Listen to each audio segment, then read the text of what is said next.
Bueno, yo considero mi trabajo que está inspirado en una serie de elementos gráficos que se encuentran en revistas y publicaciones militares cubanas. Mi obra trata sobre elementos históricos, pero fundamentada en estéticas desaparecidas de sistemas políticos represivos como fue la RDA. Intento recrear un poco el panorama de lo que es la política del sistema sociopolítico en Cuba. Esto funciona de una manera particular, el discurso estético que tengo y que he desarrollado en los últimos años y que aspira a crear un diálogo entre esa historia.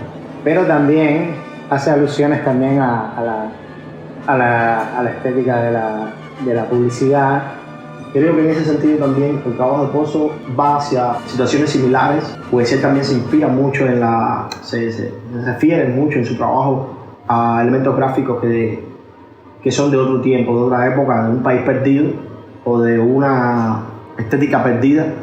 Y a mí realmente me pareció una cosa súper interesante encontrarme con la obra de Hambre, que a pesar de tener una distancia incluso generacional, me di cuenta que había puntos de contacto. Aunque uno vaya más a los abstractos, uno vaya más a los historicistas, creo que ahí está la base, ahí radica la base en el que parte cada uno para trabajar. Él desde una parte más específica de la infografía, por ejemplo, y de una estética de la denuncia, ¿no? O nunca había visto una obra que completara de alguna manera mi propia experiencia, mi propia investigación. Haber podido recoger de alguna manera una parte de la historia que me faltaba. De todas maneras es algo que estamos tratando de entender el proceso de trabajo de cada uno y que va desarrollándose. Esta exposición también tiene que ver con eso, en intentar entender ese historicismo del lugar. Yo creo que de ahí parte un poco mi trabajo, desde esa arqueología y también un poco parte también del trabajo de Pozo.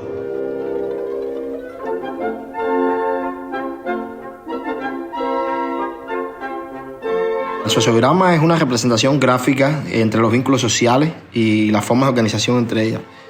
A partir de una serie de investigaciones sobre mi trabajo, cómo se estructuraba los modos de interacción social del Estado alemán, sobre todo el Estado de la República Democrática Alemana, y utilizaban mucho estas estructuras para poder edificar redes de personas que se unían, diferentes grupos. Casi siempre esto se hacía de carácter policíaco, de carácter investigativo. Entonces ellos hacían una serie de gráficos y estructuras, lo que se le llaman sociogramas, para vincular cómo estas personas, estos individuos, se unían entre sí, qué les los hacía similares y qué los asemejaba, para entender cómo funcionaba la sociedad alemana y también intentar policiar la sociedad alemana. Esto es algo que también nosotros en el caso cubano está muy presente. O sea, gráficos que expliquen las interacciones sociales para poder entender la mente de cómo esos grupos funcionan y poder coaccionarlos o no.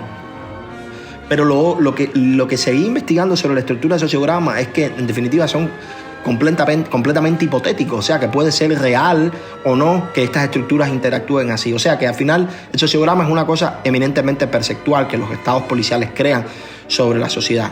Hablando de esta perceptualidad, es algo que es muy típico al final del trabajo de cada uno de nosotros, porque las artes plásticas, las artes visuales, lo que hacen es sencillamente señalar mediante estructuras ficticias, mediante representaciones, cómo funciona la sociedad, cómo funciona la mente de los individuos. Y en este caso, en el trabajo nuestro, siempre estamos intentando pensar cómo han funcionado las sociedades, cómo estas sociedades han impactado sobre nosotros, sobre todo sociedades políticas, sociedades ideologizadas como la cubana y la alemana.